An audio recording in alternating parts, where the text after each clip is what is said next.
Welcome to episode 2 of the 6 M's of Manufacturing podcast. I'm your host, Adrienne Temple.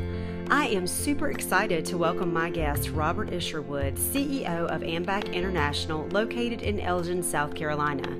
A profound thought leader and change agent, Robert has implemented the principles of the great game of business at AMBAC, and the outcomes have been nothing short of extraordinary.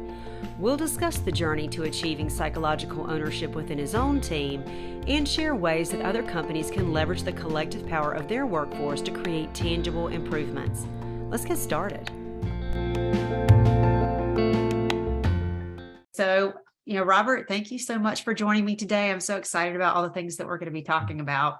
Thank you. Thank you very much for having me. This is really great. I'm such a big fan of SCMAP and of you, and I'm happy to be here. Oh, thank you. So I thought the first thing that we could talk about is, because some people may not be familiar with AMBAC International, I really just wanted to give you that opportunity to kind of give an overview of AMBAC and a little bit of its history, because it does have a very rich history. It's been around for just a little while. So I thought maybe you want to share that with the group. Yeah. We started manufacturing heavy-duty engine components in 1910. Wow. We've been around for a little while.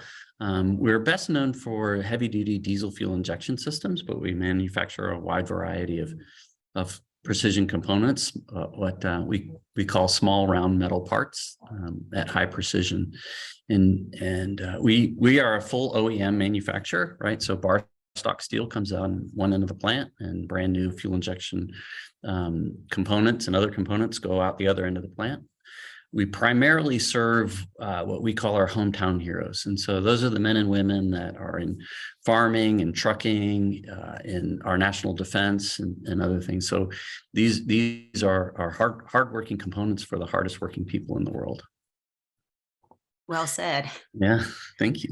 Yeah. So one of the things I find interesting about AMBAC, besides its history and all of the unique things that you make, is the fact that you are an employee-owned company. And I think that may bear explanation, because if there's folks out there that work solely in the corporate world, they may or may not understand that model. But could you kind of explain that a little bit to everybody who might be listening, so they understand what that really means to be an employee-owned company? Because you've always been an employee-owned company, if I understand that correctly. We've been employee-owned since, I would have to say, 1987, 88, okay, long before I was here. Okay. And we are employee owned through a tool called an ESOP, an employee stock ownership.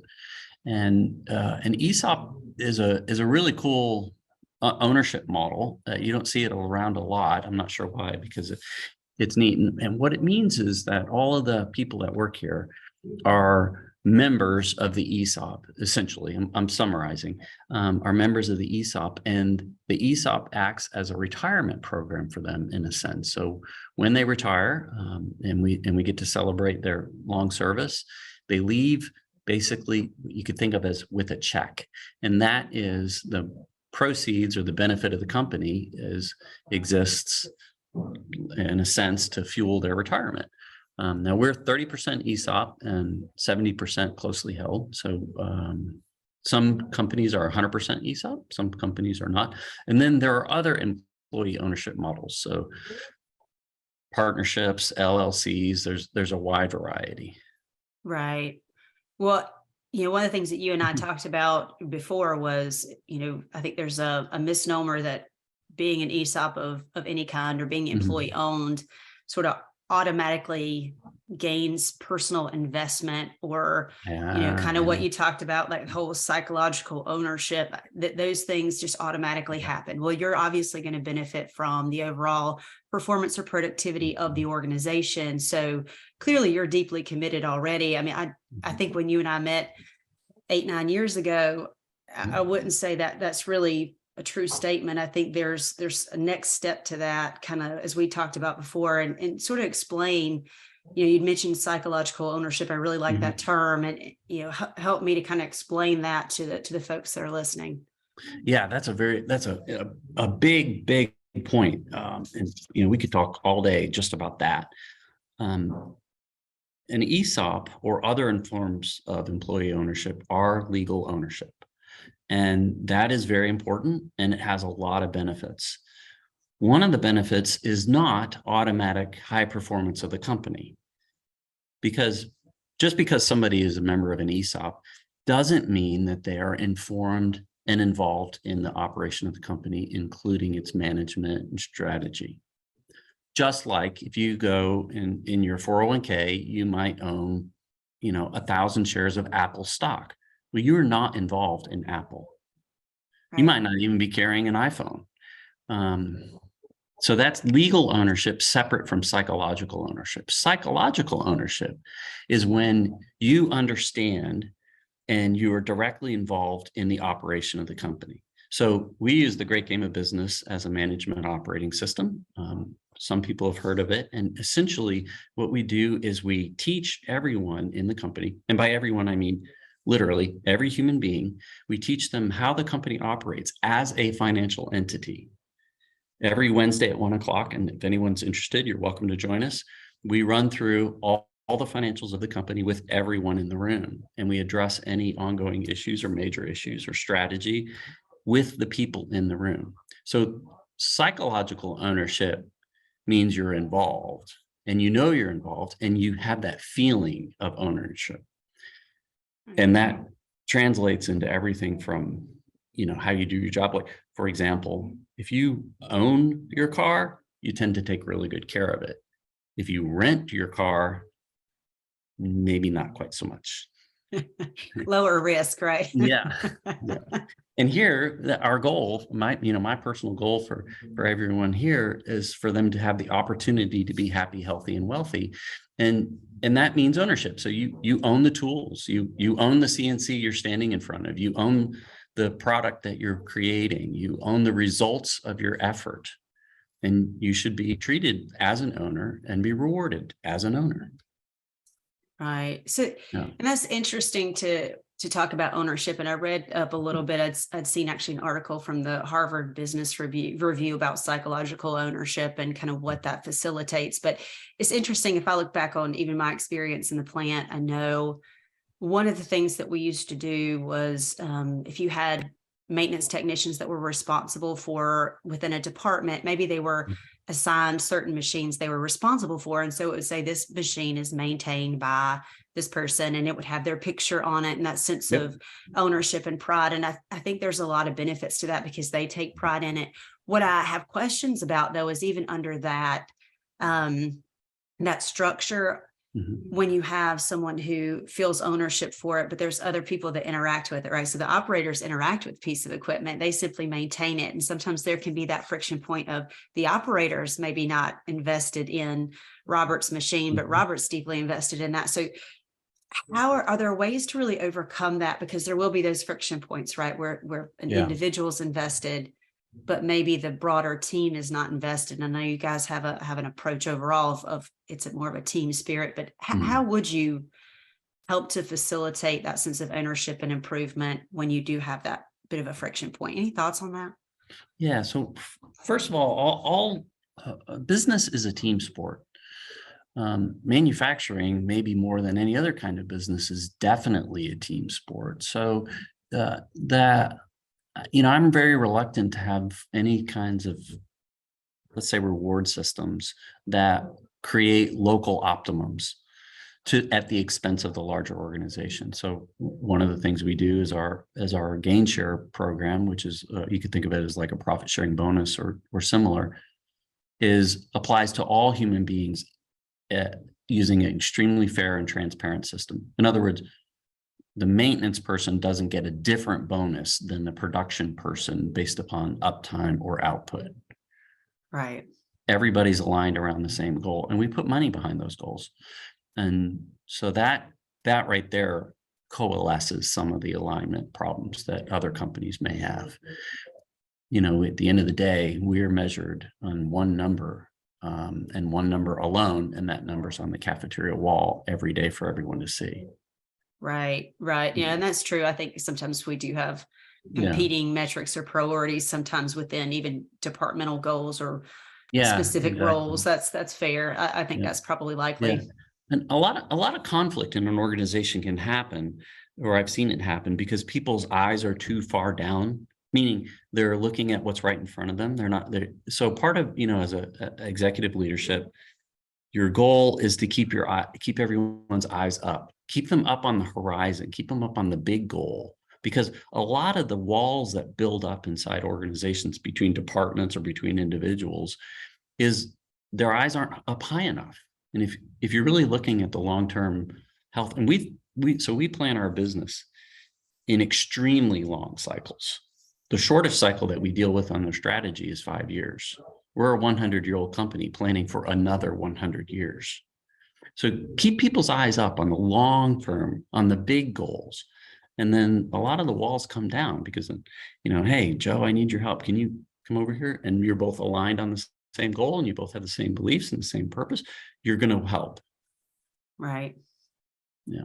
Yes, that's something that you talked about with just the great game of business and the open book management that you guys started down that path. I mean, let's talk a little bit about that, right? That is that's a choice that you made, but what brought you to that choice or that particular operating system? What drove you to make that choice? Because in the beginning, I know when I first met you, you were not doing that. We were not. And obviously there was something driving you to make that choice. And why did you feel like that was the next natural step or the right step to take? Yeah, good question. So interestingly, some of the conversations that you and I had when we first started working together were the seeds that later blossomed into this. So the work that we did together, and Susan and other people at SEMEP, which were around process improvements. And one of the things I remember early on was the idea of involving the operators in the form of Kaizens and things like that. And so, because you really go, right, you go to the subject matter expert. And by the way, the subject matter expert is the guy running the machine. Right. So you go and you ask them for their involvement and their input. And I thought that is such a powerful tool.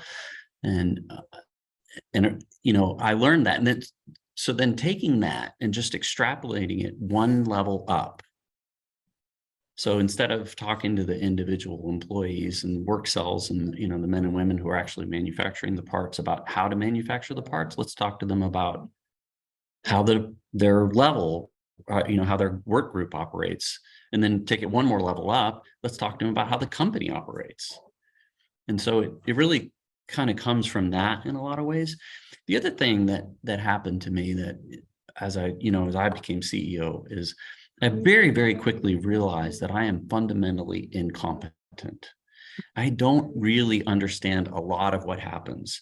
And that's actually an advantage in that, we have a lot of people who have been here for 20 plus years, 30 plus years. They don't need to be told how to do their job. And if they did need to be told, I'm definitely the wrong person to do that. So really it becomes a great game of business as a management operating system really becomes about harnessing their expertise, which is deep and wide, their commitment, which is amazing, to be in one job for 20 plus years, and harnessing it in a methodical way to achieve a result that's good for everybody. Yeah. And that makes a lot of sense. I mean, I do, like you said, the subject matter experts, I mean, they really, some of the best ideas, I mean, really come from the floor, right? I mean, sometimes we want to over engineer it, but it's like, well, if you just make this change. And if you tweak this, it would work great. But a lot of times I don't think we leverage that to the degree that we could. But the lean tools, lean and 6S tools are really, really great at creating optimums and efficiencies and reducing waste at the operator level. Well, the human beings that are involved in a Kaizen and a lean Kaizen, for example, they're thinking all the time. And all you've asked them to do is move their hands. Well, how about move their minds? Just harness they're standing right there. Just harness them and get them involved in solving the problems that face the company, and they will.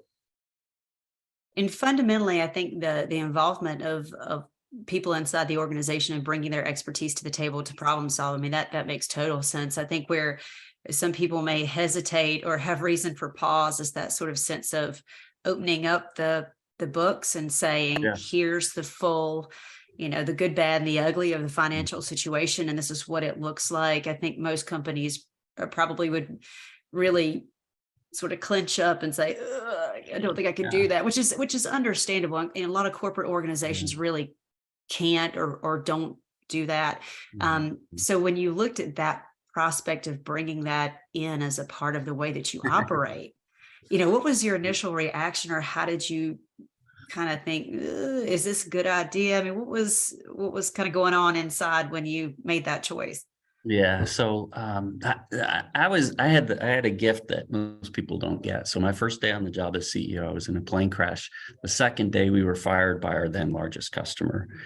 The next week we darn near ran out of cash. So when you have that, you kind of, everything else is easy, right? You're like, no problem. I have no revenue. I have nothing. I don't have customers. I got no cash. So we just got to figure it out. But one of the things that is interesting to me about people who are they struggle a little bit with the idea of transparency and how much to tell. Like, I don't want to tell people the numbers. Yeah.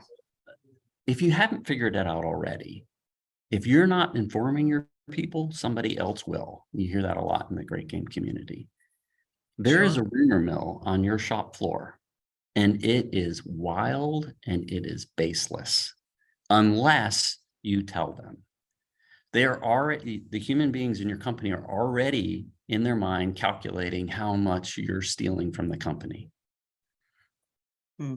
Right? That's the reality. And so the money conversation is already happening, but it isn't informed. It's not the truth. They don't have the facts. So by being financially transparent, what you discover is you kind of, it's not like you do quell the rumor mill, but you inform them and they can make good choices based upon good data and good facts. Right. And then lo and behold, nobody got up at 5 o'clock this morning to drive to AMBAC International to start work at 6 a.m. to screw up the company. That's not why they came. They came to make their lives better. They came to make their families happy. They came for lots of reasons. One of the things that they desire is for their company to be healthy. So I tell them how much money we have in the bank. They want it to be more. And you want them to want it to be more. You want them to want more. And you want them to want more because that's what a growing company does. Right. Yeah. Yeah, it's a head trip. It is. I mean, it is. And I think of rumor mill, and I think back to times where, even in large companies, you have a great deal of flux and things ebb and flow quite a bit.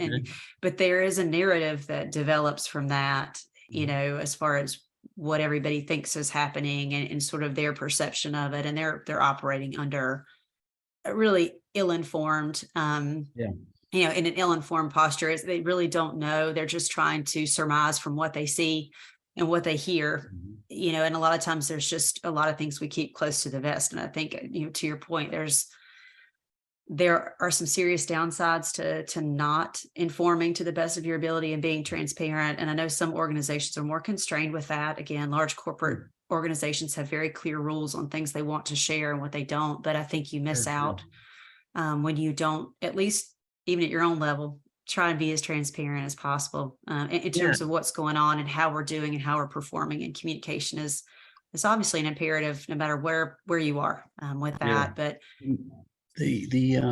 so we are employee owned legally and psychologically, right. but not everybody can do that. You might be a supervisor of a work group, and the reality is you're in a company that's not going to share the financials. But as a supervisor of that group, you can share your group's goals with your team. Right. You can create a little pocket of sanity in the midst of everything else. And so, I would challenge people to involve people and and have that. Ownership doesn't mean magic stuff happens. Ownership just means we tell the truth about what's happening and we involve everybody in the decision-making process. And you miss out on lots of opportunities. So, let's say you're a plant manager and your company is not informally employee owned. Well, you can have that high level of, you can use some of the tools of great game of business, like mini games, within your group around things that are non-financial, and you can make improvements, including people's satisfaction and job and engagement. Here, for example, our company was sliding into COVID. In the early days of COVID, we didn't know it was happening, but we knew all of our orders disappeared. So I just started talking about, and Pete Marriott, our controller, our CFO, started talking about what do you need to have, right? A company needs to have cash. If you want job security, you want to have cash. So we started talking about the importance of that. I didn't know where it was going to come from. I knew we didn't have a lot. But lo and behold, over the across 100 days, the team, doing lots and lots of little things, improved our cash position, our cash forecast, by over $2 million on $12 million in sales. That is 100 significant. days in the middle of a global shutdown of the economy.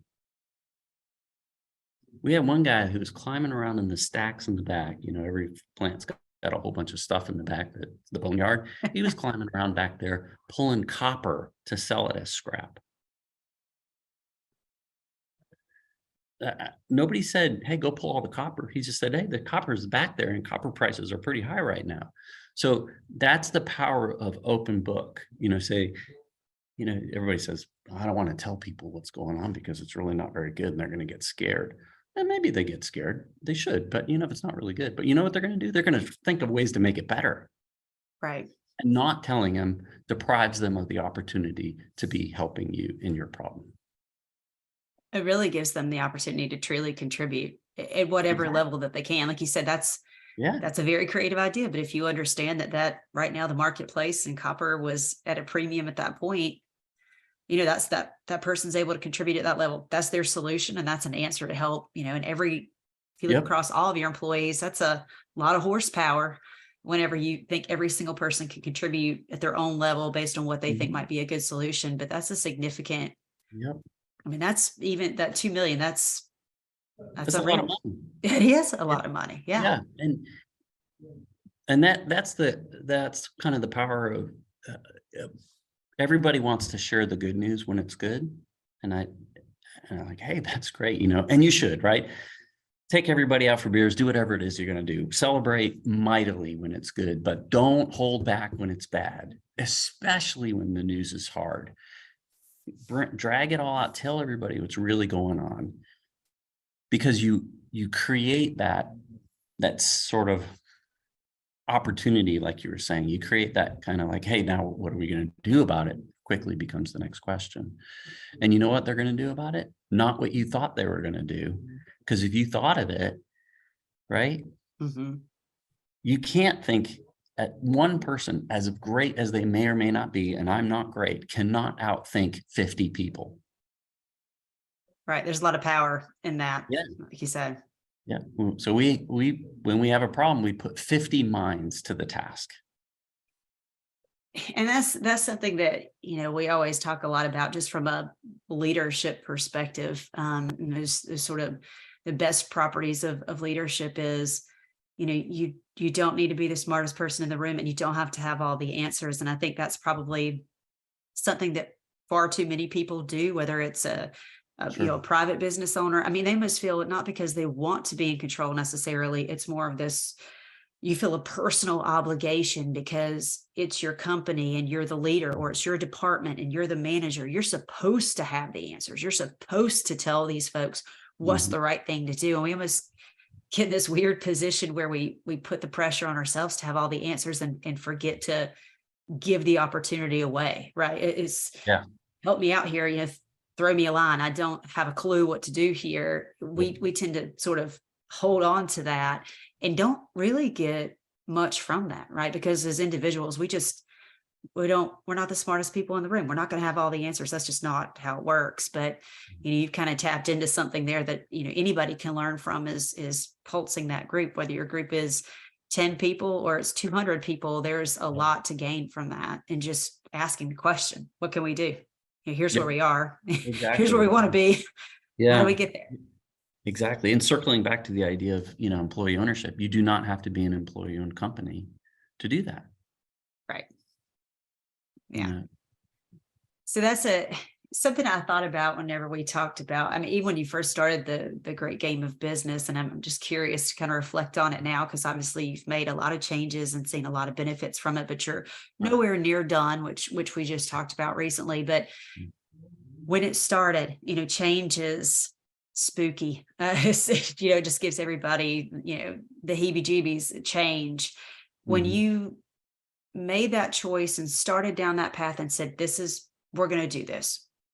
Yeah. What kind of things did you run into? Did you find that there was resistance? Did you question sometimes, was this the right thing to do? I mean, I think sometimes we outside looking in see somebody make a change and we see kind of where they ended up at and everything that happened behind the scenes, right? We saw the highlight reel. What happened behind the scenes is not visible to us. And so we think, oh, that must have been super easy and they had no issues. And I don't think that's how real life goes. So were there situations where you encountered resistance or had hesitancy or thinking maybe is this the right thing? Yeah. So you must know Lori, right? So because Lori, my dearly beloved, she would get so frustrated with me because at 2:00 in the morning, I'm walking around the house pouring sweat, worried about whether or not this was a good idea. And she's frustrated because she's got to go to work the next day and I'm keeping her awake. Yeah, there's no exemption on the late night doubts that you have when you make a major change. And I never really doubted the idea that the great game of business was the incorrect decision or was a bad decision or was a bad operating model. And the reason I never questioned that is because before I decided to implement it, I went to a whole bunch of great game of business companies and talked to the men and women on their shop floors. So I did my due diligence in that sense. And that's why one of the reasons why I invite people to come, you want to see what it looks like, come here and talk to the guys on the shop floor here. And I'll be happy to step out of the room so you can have a good conversation with them. So I knew that it was a good one. I didn't know whether or not I was the right person to implement it. I didn't know whether or not my management team was the right team to implement it. And I didn't know whether or not it would work for us. So those kinds of things happen all the time. But once you get past the implementation process or the implementation decision of any major change, if you're going to say like lean, which is probably the most proven operating system in manufacturing in the modern world, is still tough to implement because you run into those kind of that resistance. Right. And in my mind, there's a couple of different kinds of resistance. Most of the resistance is overcome through education and involvement. Most of the resistance that I experienced is because there's a misunderstanding. And it might be the operator's misunderstanding of the system, what happens and what's supposed to happen. You hear the lean is mean, right? You're going to put in lean, that means you lose your job. Right. It's a misunderstanding. And that Absolutely. is not kind of anyone I've ever seen that did a lean project. The other misunderstanding that happens is with leadership. So leadership shows up with the bright, beautiful t-shirt that's snazzily designed, and they don't understand the reality on the shop floor. And so they're proposing like, hey, everybody, from now on, we're going to use screwdrivers. And they say, yeah, but all of our problems are nails. Right. So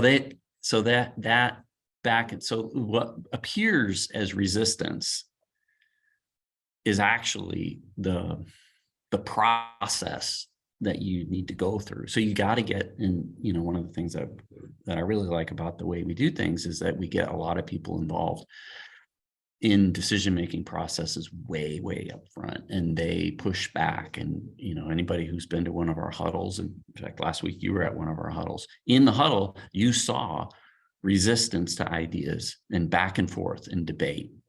And it happens all the time. And that is part of the process of harnessing their ideas, is being willing to hear them when they're contrary to yours and not exercising the authority that you might have because you're the general manager of squashing them. Yeah.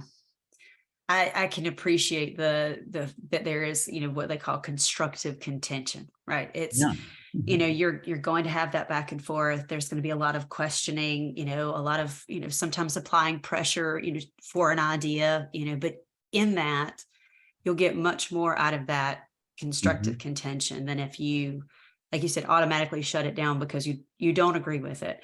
Yeah. And you certainly don't want to go the other way. And everybody just goes along with it, right? I mean, there needs to be that really nice balance of proposing ideas or questioning things and getting to the root of what's really the best possible solution, because it may start here and somebody's pushing back, but there is something that everybody can reach consensus on and say, that makes that makes good sense. Let's pursue that. Let's try that.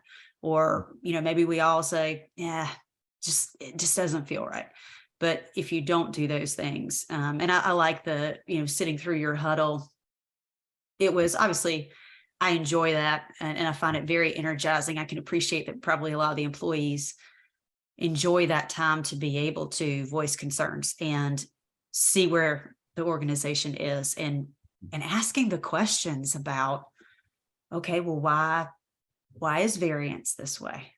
I liked that question. That was what came up in one of the things that came up in the huddle, but that's something that I sat through finance meetings. It was, me and one other person, our finance manager, and then somebody from basically back in Georgia where the company was. And that never went anywhere. No one on the floor knew that, hey, variance is really high because our overtime is extremely high. There was no visibility of that. We knew it, and what comes out of that, unfortunately, is we need to stop overtime. Yeah. Right. And then it just stops there. We just need to stop overtime. So we just cut overtime. Yep. But what gets missed is, why did we have what's driving the overtime? That's where the operator could tell you, well, this happened, and we're trying to react to it. And so I was willing to stay over to try and help with this. There's just a huge gap there, but in that, even just unpacking that one line item could be a game changer for some organizations, but it does not happen.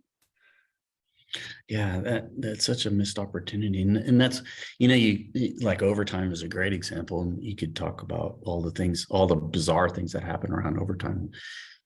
Management will say, oh, they're riding the clock because they're looking for more money, and all that kind of stuff. Like, well, come on, really? These people have families and the weather is beautiful. You don't think they want to be outside with their family on a Saturday? Yeah. You really think they want to be in the plant running a machine when their children are playing? Like that doesn't, it just doesn't kind of compute in my mind.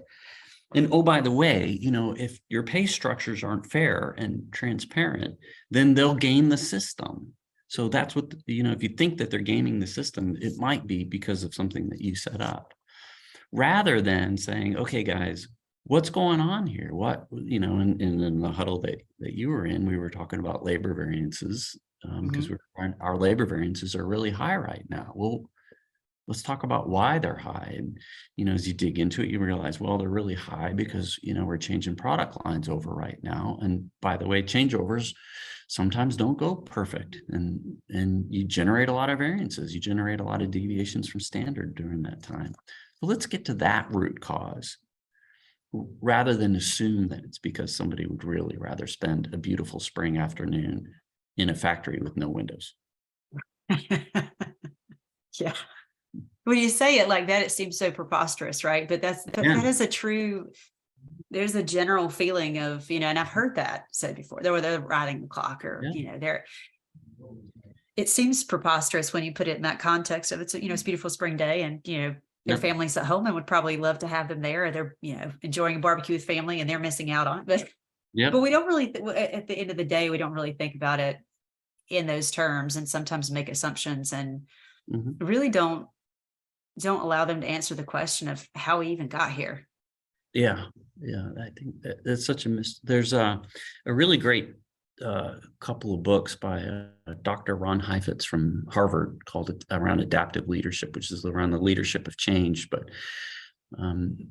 one of those things, and how it applies to the idea of overtime and stuff and things happening on the shop floor, is one of the things is that you become so disconnected from the reality of the people that you're actually making decisions for, that you don't have any idea. It's a slippery slope. Yeah, you have no idea. And if you have no idea, then you might want to be informed by the people who do before you make the decision. And you need to be careful about these unintended consequences. And to a certain extent, a lot of people, they are operating in a system that they can't control. So overtime policies and things like that are corporate. You can't really do anything about them. It is what it is, and you shouldn't try to bark up a tree that you're not going to be able to do anything about. But what you can do something about is on your responsibility to do. And what you can do something about is understand what are the drivers. Yeah. Yeah. Absolutely. And I promise you, the driver is not because you have somebody who's trying to game the system, unless the system's unfair. Right. That's a valid point as well. One thing that you touched on, I want to go back to, because I think it's something that, like you said, it applies to anybody, even if they're not doing, they're not employee owned legally or anything like that, or even doing great game of business is still a principle that translates really well. And I wanted to bring it up for you before we close out, but you talked about mini games. Yeah. Can you kind of explain what that is and how you guys use that, maybe how that might apply to somebody else who doesn't have, the sort of open book management process, but can still leverage some of that insight and things from their employees on the floor? Sure. So a mini game is akin to a Kaizen event. But basically, it's a targeted approach to solve a problem or address an opportunity. And the idea around mini games is that you get the people who can move, you identify a number that you want to go after, and it may be a variance or it may be an opportunity. And you get the group of people around who can move that number. If you got your fingerprints on that, you're in the game. And then you set up basically a scoreboard. It's typically on 90 days. So you could think of maybe 30, 60, 90 as your levels.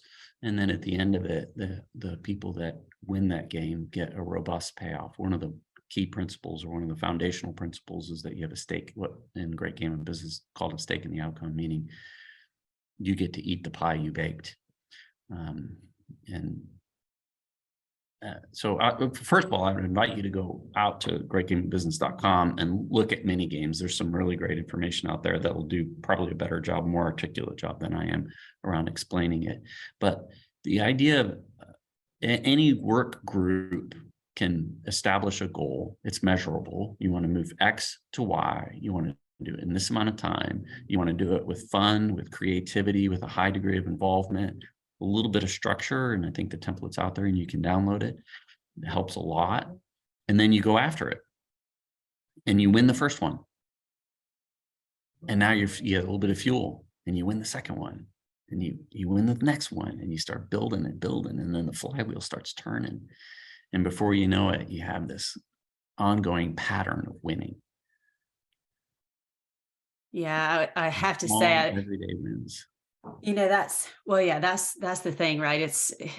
I always tell people it's, small ball, right? It's just little wins all along, but there's definitely, the term kind of hit me last night when I was thinking about this podcast and just talking about what you guys have done.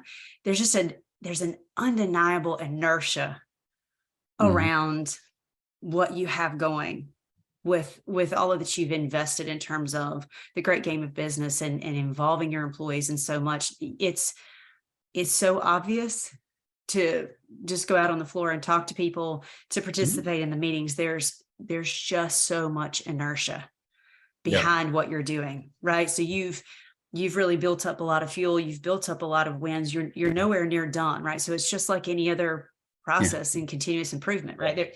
We're not done. We're not nearly done, right? It's not over. It's not a one and done, but you have to appreciate what that's created, I guess. And I just can't get over what a difference it is from when we first met and when this all kind of started and you guys went into Great Game of Business to where you are today.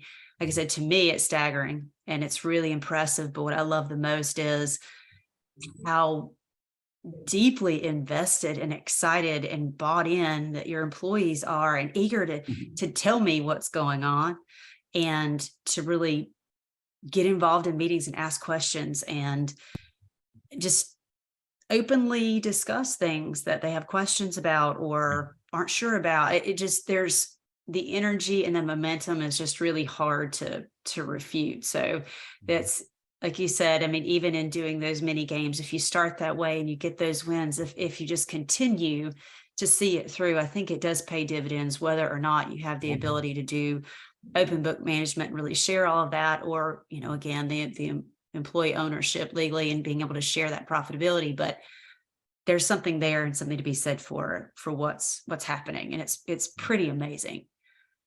Yeah, it is. And we are very blessed that we have a really terrific group of people, and we're so proud of their accomplishments. But one thing I would say to anybody that's listening, you have a really great group of people too. Yeah. You do. And there are lots and lots of ways to harvest and build that enthusiasm. A lot of it's education, a lot of it's involvement, and all of it is trust. Yeah, that's a key component for sure, is building the trust. Yeah.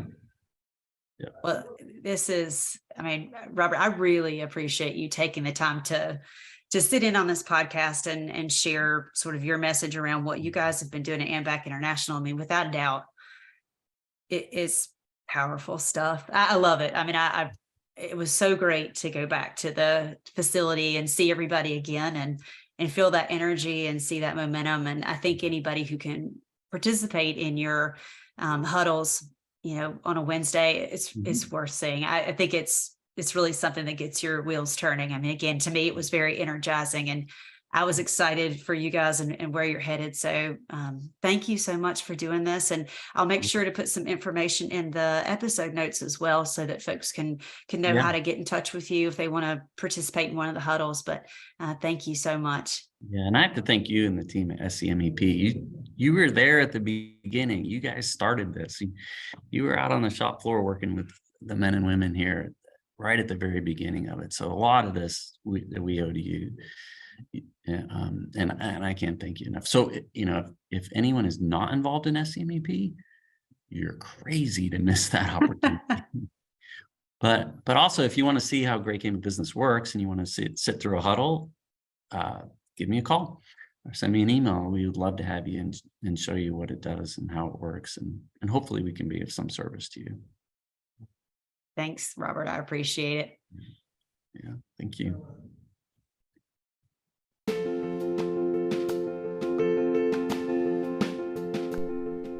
Thanks for listening to today's episode of the 6 M's of Manufacturing podcast. Special thanks to our guest, Robert Isherwood, for spending time with us to share his story and to inspire others to think differently about the untapped potential of their workforce.